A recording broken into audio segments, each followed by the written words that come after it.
This is ZNTube. Subscribe for more. Hulk Hogan has been selected by WWE to host their Saudi Arabia event Crown Jewel, the entertainment company told TheWrap. Hogan's appearance will be his first with WWE since a tape of him making racist remarks was made public during the wrestler's defamation lawsuit against Gawker in July 2015. In the tape, Hogan could be heard voicing his frustration over his daughter's relationship with the black billionaire, repeatedly using the N-word.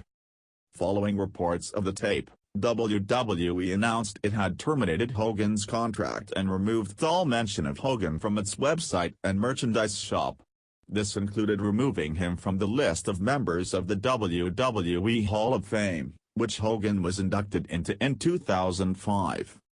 Now Hogan is making his return to the wrestling promotion he popularized in the 1980s at an event that has made headlines in the light of the death of Saudi dissident Jamal Khashoggi, whom Turkish intelligence says was tortured and killed by the Saudi government at the country's embassy in Istanbul.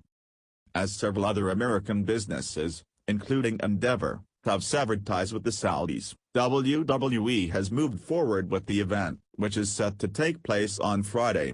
But Crown Jewel will go on without two of WWE's biggest stars, John Cena and Daniel Bryan, who have reportedly refused to perform at the event. Bryan, who was scheduled to compete for the WWE Championship in Riyadh, was written out of the show on this week's episode of WWE SmackDown Live. WWE has operated in the Middle East for nearly 20 years and has developed a sizable and dedicated fan base, the company said last week in its third quarter 2018 earnings release.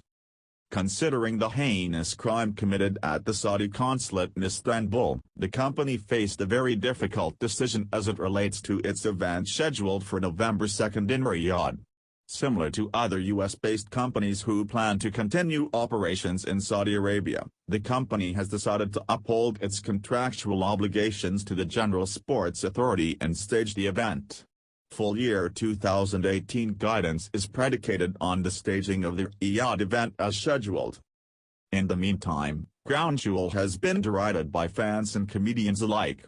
On recent episodes of WWE programming, fans could be heard booing promos for the event, while John Oliver mocked WWE for moving forward with the event with a fake promo for Crown Jewel on the most recent episode of Last Week Tonight. I'm an icon, man. I'm a girl about a 10. I should fuck her in the Benz.